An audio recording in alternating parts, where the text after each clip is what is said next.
Bom dia, pessoal. Criei esse vídeo para nós falarmos sobre o comportamento de funções, ou seja, a criação de gráficos. Para que a gente possa criar gráficos em geral, nós precisamos seguir 8 etapas, que são essas etapas que estão elencadas aqui. Então, a primeira etapa é encontrar o domínio da função, segundo, calcular os pontos de interseção com os eixos, terceiro, encontrar os pontos críticos, quarto, determinar os intervalos de crescimento e decrescimento, quinto, encontrar os máximos e mínimos relativos. Sexto, determinar a concavidade e os pontos de inflexão. Sétimo, encontrar as assíntotas horizontais e verticais, se existirem. E, por último, a gente esboça o gráfico. A gente vai falar de cada uma dessas etapas, tá? Então, a primeira etapa, que é encontrar o domínio, já foi visto e consolidado, ou seja, a gente já viu na primeira parte de funções, depois a gente já utilizou isso, então acredita-se que encontrar o domínio da função seja uma etapa que já esteja vencida. A segunda etapa é calcular os pontos de interseção com os eixos, quando não requer muito cálculo. Como assim? Então, sempre requer muito cálculo, eu nunca vou fazer, né? Não, gente, assim, quando a gente, olhando para a função e desempenhando alguns cálculos, a gente encontra esses pontos, a gente procura. Agora, caso seja complexo, seja uma equação de quinto, sexto grau, enfim, ou caso de números racionais, números irracionais, a gente acaba não procurando, porque a gente desempenha muitos cálculos e não resolve o nosso problema, tá? Então, assim, a gente precisa encontrar os pontos de interseção nesse formato e os que tem nesse formato. Como assim? Digamos que aqui esteja o eixo XY, né? Os pontos no formato 0y são os pontos que estão sobre esse eixo, sobre o eixo y. Tá? Então, digamos que esse aqui seja um ponto. Pode ter mais de um? Não, né? Sobre esse eixo só pode ter um, porque se tiver dois, deixa de ser função.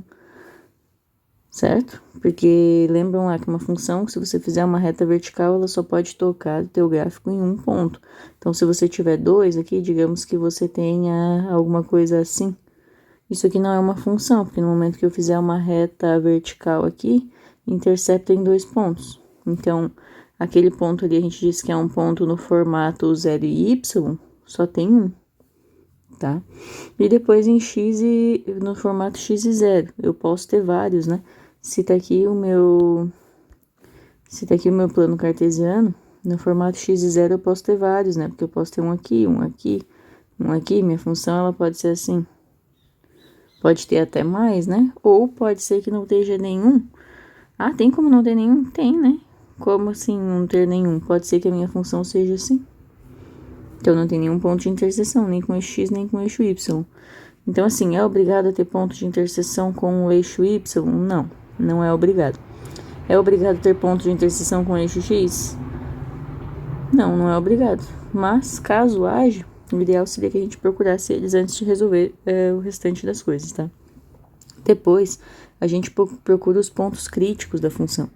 O que são pontos críticos, né? Os pontos críticos ocorrem onde a derivada da função é nula, ou seja, a inclinação da reta tangente é zero, que seria isso aqui, f' de x igual a zero. Então, dessa forma, derivamos a função e igualamos a zero para obtermos os pontos críticos. O que seria um ponto crítico? Vamos lá, novamente, aqui tá xy, né? Então, eu quero procurar os meus pontos críticos. Digamos que essa aqui seja a minha função. Quais são os pontos críticos dessa função? Esse ponto que tá aqui embaixo, que é um ponto de mínimo local, né? E esse ponto que tá aqui em cima. Por que esses pontos? Porque se eu fizer uma reta tangente à função nesse ponto, isso eu não vou conseguir fazer aqui, eu acho, mas enfim, aqui uma reta tangente à função nesse ponto, essa reta tangente ali, ela tem inclinação zero, né? Ela é paralela ao nosso eixo x. Então, esse aqui seria um ponto crítico. Aquele ali também, né? Se eu fizer uma reta ali tangente a essa função naquele ponto, a inclinação dela é zero. Então, aquele outro pontinho ali também é um ponto crítico. No momento que a gente calcular, então, essa derivada aqui, igualar a zero, e procurar quais são os valores de x, a gente encontra todos os nossos pontos críticos. A quarta etapa é determinar os intervalos de crescimento ou decrescimento. Para isso, a gente tem um teorema, diz que se a função é contínua, num intervalo e derivável, Então, a derivada vai ser maior que zero quando a função for crescente e vai ser menor que zero quando ela for decrescente. Vamos pensar um pouquinho, né? Tá aqui o nosso plano cartesiano. Vou fazer uma função que seja crescente e decrescente em algum local, né? Essa função. Tá, a gente sabe que ela vai ter um ponto crítico aqui em cima, que a gente já viu, né? Porque a inclinação da reta tangente ali vai ser zero. Olhando para ela, do jeito que tá o gráfico, a gente sabe que daqui até aqui, mais ou menos, esse pedacinho aqui, essa parte aqui, a função é crescente ali. Concordam, né? Por quê? Porque se eu fizer uma reta tangente à função aqui, a inclinação dela é maior que zero, que é o que está escrito ali, ó. A inclinação da reta tangente é maior que zero para todo x pertencente a esse intervalo. Então, isso aqui em qualquer lugar, nesse intervalo, a inclinação da reta vai ser crescente. Até ali, né? Bem pertinho do ponto, tá? Então, isso que está dizendo essa primeira afirmação aqui, tá? Agora, sobre a segunda afirmação. O que diz a segunda afirmação?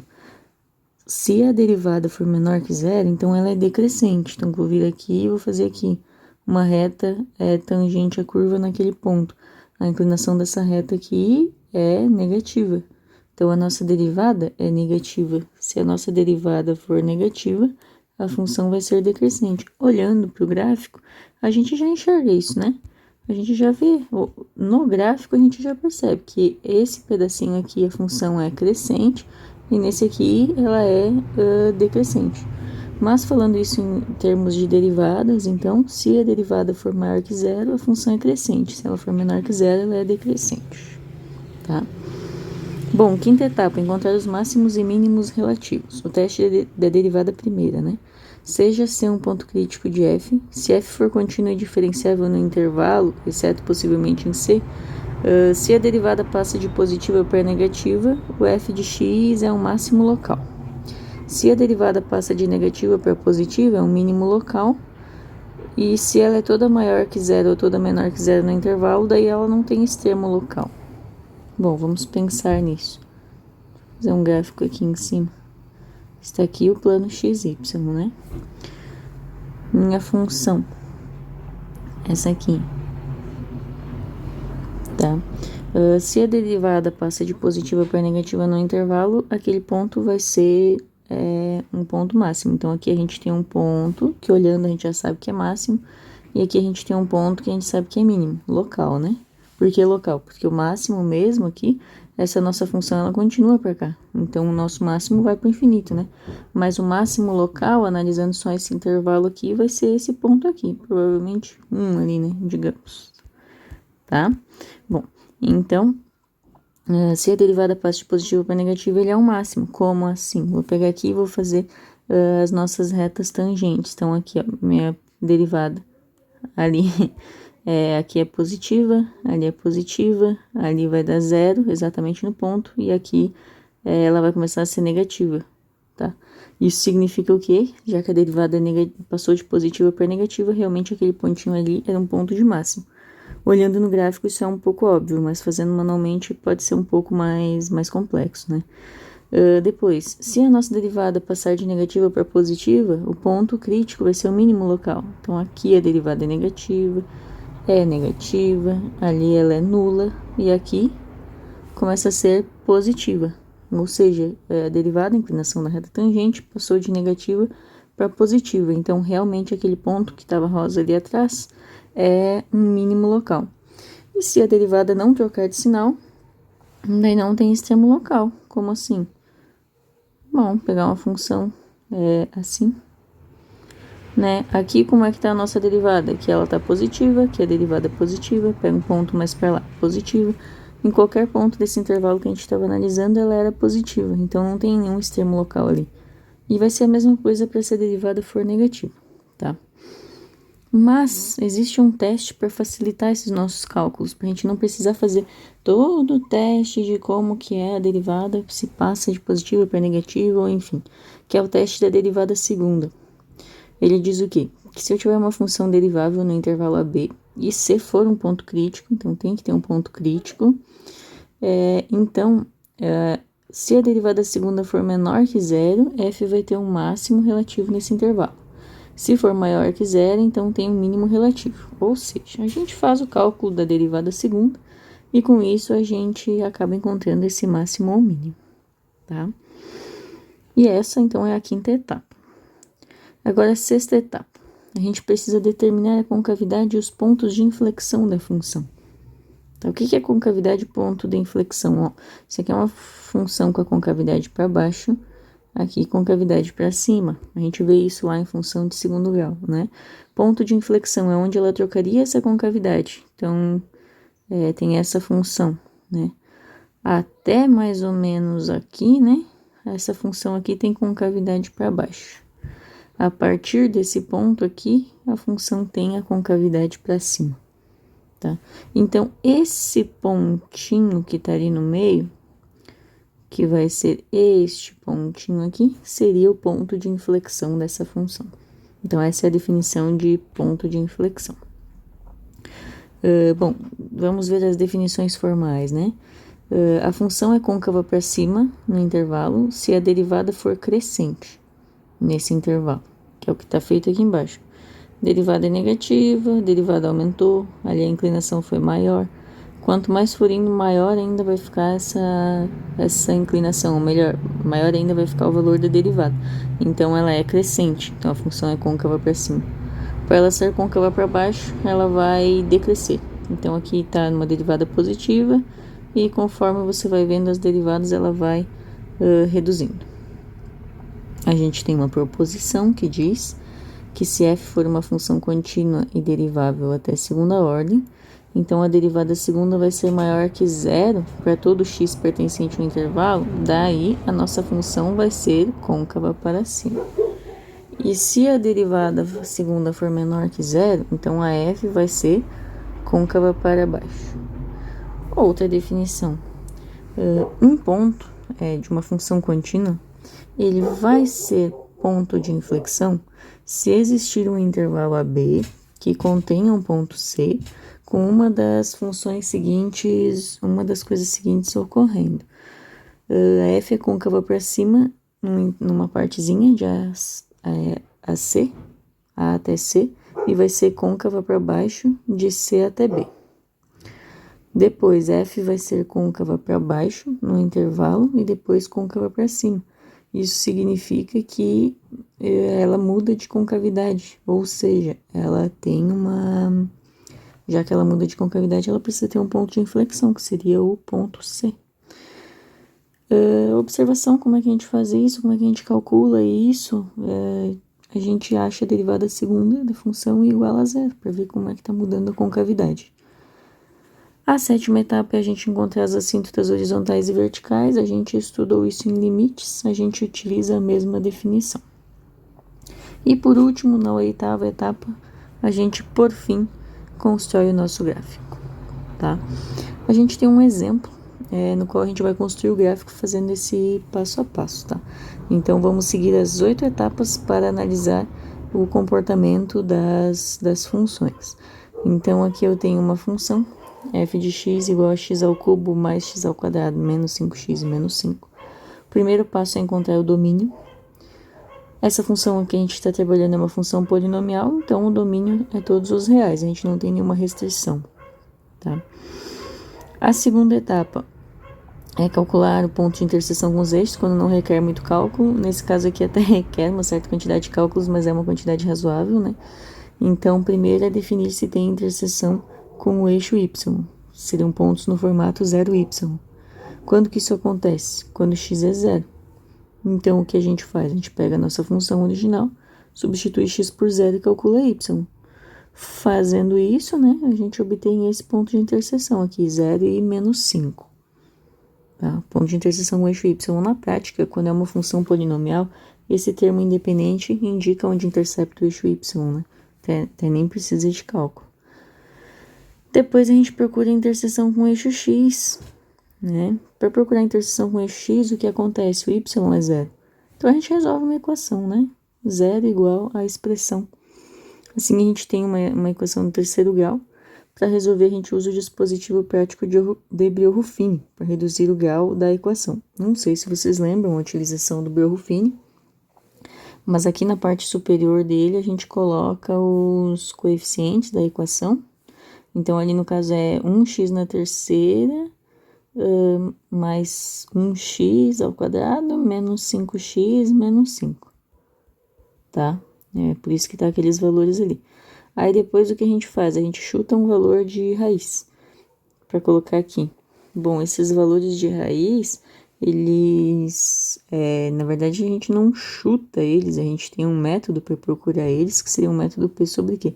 Eu não vou explicar ele todo esse método agora, mas basicamente, geralmente a gente testa o seguinte, sem fazer toda a análise, né? Tem toda uma análise para fazer, mas se a gente não for fazer toda a análise, geralmente os valores da raiz eles vão ser múltiplos desse valor, divisores desse valor. Seriam divisores desse valor dividido por todos os divisores desse valor. Seriam os que a gente deveria testar, tá? Então, a gente testaria o quê? A gente testaria 1 menos 1, 5 menos 5. Tá? Seriam os valores que a gente testaria ali dentro do nosso dispositivo. Por que eu não testei 1? Porque para testar 1, a gente vai fazer o seguinte, ó. Soma todos esses valores aqui. Se der 0, significa que realmente o 1 era uma boa opção para a gente iniciar. Como não dá 0, né? 1 mais 1, 2. 2 com menos 10 vai dar menos 8. Então, significa que o 1 não precisa nem testar, porque não vai dar certo. Aí eu testei o menos 1. Aí, como que a gente usa o dispositivo? Pega esse valor aqui e baixa para cá. Tá? Baixei o 1. Depois eu faço o quê? Faço esse vezes esse, menos 1 vezes 1, mais esse. Então, menos 1 vezes 1 vai dar menos 1, mais 1, deu 0. Coloquei ali. 0 vezes menos 5 vai dar... Quer dizer, viajei. Volta. Volta desde o começo dessa partezinha aqui para não confundir, tá? Porque, assim, você pega o menos 1, baixa esse 1 ali. Aí você vai fazer menos 1 vezes 1, mais 1. Então, menos 1 vezes 1 vai dar menos 1, mais 1, 0. Aí depois você vai fazer menos 1 vezes 0, vai dar 0. Mais 5, mais menos 5, vai dar menos 5. Depois você vai fazer menos 1 vezes menos 5, vai dar 5. Mais menos 5, deu 0, tá? Como deu 0 aqui, significa que realmente menos 1 era uma raiz da nossa equação. Agora, o que a gente faz? Com isso, a gente encontrou uma das raízes e, além disso, a gente conseguiu reduzir o grau da nossa equação. Então, se aquela equação era de terceiro grau, com esses valores aqui, a gente constrói uma equação de segundo grau. E daí fica assim, x ao quadrado mais 0x menos 5 igual a 0, que é o que está aqui. Essa é uma equação de segundo grau, só que ela é incompleta, né? Então, eu posso passar esse menos 5 para o outro lado da igualdade, vai ficar x ao quadrado igual a 5. Para saber o valor de x, é mais ou menos a raiz de 5, tá? Então, os pontos de interseção com o eixo x, eles são menos 5 e 0, raiz de 5 e 0, que eu tirei daqui, e menos 1 e 0, que vem daquela raiz lá, tá? Essa etapa 2 a gente vai visualizar no gráfico já, pra gente ter uma ideia do que a gente tem já, né? Então, é isso aqui que a gente tem. Esse aqui é o ponto de interseção com o eixo y, e esses 3 pontos a gente encontrou de interseção com o eixo x, né? Que era o menos 1, menos raiz de 5 e raiz de 5, tá? Bom, agora vamos para a terceira etapa, porque isso aqui não é suficiente para construir o gráfico. Eu diria que provavelmente esse gráfico é assim, né? Mas não sei até onde ele vai. Então, a gente tem que fazer as outras etapas. Bom, próxima etapa é encontrar os pontos críticos. Para encontrar os pontos críticos, a gente calcula a derivada e iguala a 0. Então, essa aqui é a nossa função. Para calcular a derivada, derivando x na terceira, dá 3x na segunda. Derivando x na segunda, dá 2x. Derivando menos 5x, dá menos 5.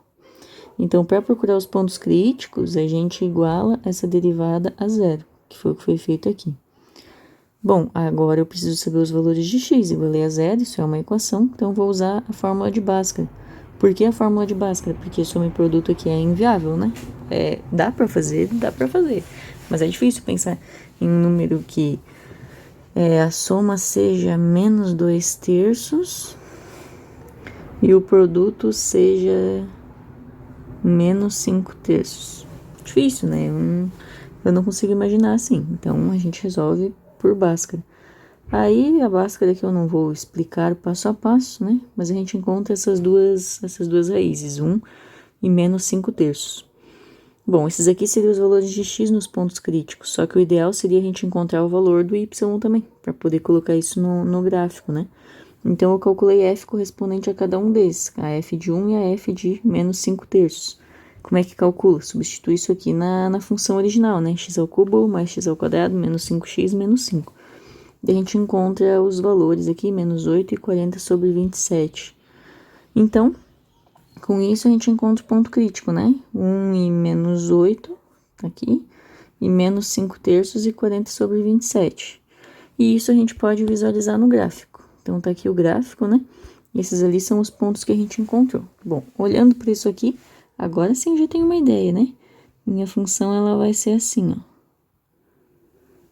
Aqui ela vai ter que fazer a voltinha, ali também. Aqui ela intercepta o eixo, aqui também, ali também, ali também. Mais ou menos assim é a nossa função, tá? Até detalhes, né? Por causa do traçado, mas vai ser assim a função. Mas, de qualquer forma, é bom a gente seguir todas as etapas, né? As 8 etapas. Então, a quarta etapa é determinar os intervalos de crescimento e decrescimento da derivada. Da função. Para isso, a gente vai ter que verificar em quais intervalos a derivada é crescente ou decrescente. Então, essa função derivada, a gente consegue escrever ela assim, né? Como é que eu sei disso? Porque eu calculei ali anteriormente os valores dos pontos críticos e deu que o x' era 1 e o x duas linhas era menos 5/3. Então, eu posso escrever eles aqui como um produto, né? X menos 1 e x mais 5/3. Bom, daí o que acontece? Se eu substituir um valor maior do que 1 aqui nessa expressão, eu vou obter um valor maior que 0. Então, coloquei ali os positivos. Se eu substituir um valor menor do que 1, eu vou obter um resultado negativo. Então, eu substituí ali pelos negativos, tá?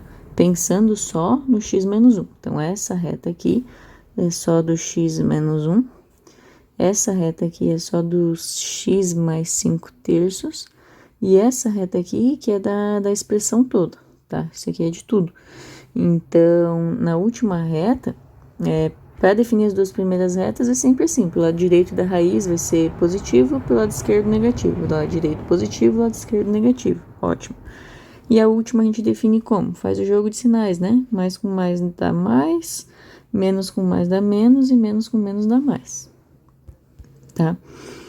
Bom, então olhando aqui a gente já sabe, né? Que se é de menos infinito até 5/3 e de 1 até mais infinito, a nossa derivada é crescente.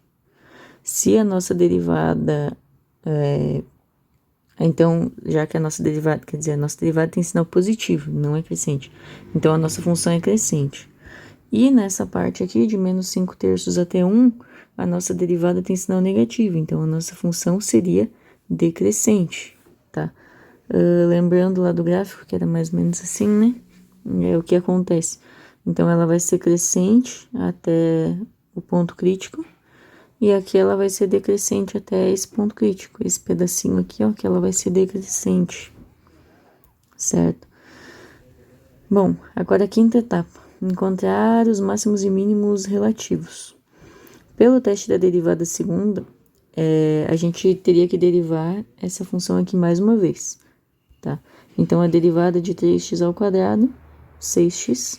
Derivada de 2x é 2, né? Aplicando nos pontos críticos, a gente vai ter o seguinte, porque quem pode ser o máximo e o mínimo? São os pontos críticos, né? Então, eu apliquei nessa função, nessa f duas linhas, os dois pontos críticos lá, menos 5/3 e 1. E obtive o resultado. Aqui, no menos 5/3 deu menos 8, então menos 5/3 é um máximo da função.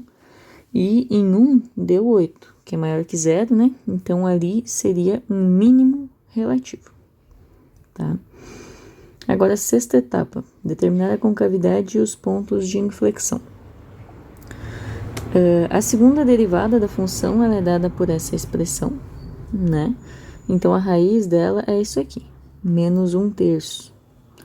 Com isso, a gente pode dizer, né, que em menos 1/3 a gente vai ter um ponto de inflexão da nossa função.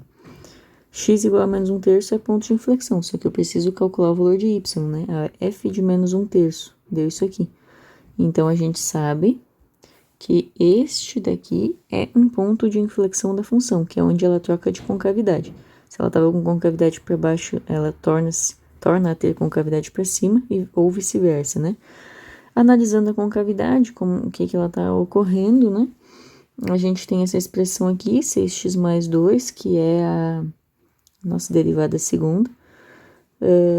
Eu posso escrever isso daqui nesse formato, x mais 1/3 maior do que zero. Na verdade é o seguinte, ó, 6x mais 2, posso escrever assim, maior do que zero. Aqui eu coloco um 6 em evidência. Vai multiplicar x mais o quê? Para voltar lá em cima, 1/3. 6 vezes 1/3 dá 2, isso aqui maior que zero. Só que o 6 passa dividindo, então ele se cancela, né? Então, isso aqui igual a zero, maior que zero, pode ser escrito nesse formato. Então, a gente sabe que a única raiz dessa expressão é menos 1/3, tá? Tudo que ocorre à direita disso é positivo, à esquerda é negativo. Então, a gente sabe que no intervalo de menos infinito até aqui, a função é côncava para cima, e a partir dali ela é côncava para baixo. Ok? Sétima etapa é encontrar as assíntotas horizontais e verticais se existirem. Para isso a gente usa as definições lá de limites. A gente sabe que a função ela não tem assíntotas verticais, porque ela não tem nenhum ponto de descontinuidade, então não tem nenhum ponto a qual a gente fazer o x tender para verificar se está infinito. E a função não possui assíntotas horizontais, porque se a gente calcular o limite de quando x tende a mais infinito, vai dar mais infinito. Quando tende a menos infinito, vai dar menos infinito, né? Então, para construir o gráfico, está aqui, né? Tem os pontos demarcados ali do que é importante, né? Esses aqui eram os pontos, esses aqui eram os pontos de interseção com os eixos. Esses aqui são os pontos críticos, esse aqui é o máximo, esse aqui é o mínimo local, né? E esse aqui é o ponto de inflexão. Isso significa que a nossa função até ali, tem concavidade para baixo, e a partir dali ela tem concavidade para cima. Tá? Já dava para ter uma ideia de como era a função em determinado ponto da construção, mas de qualquer forma é bom seguir todas as etapas. Bom, é isso, gente. Obrigado pela atenção.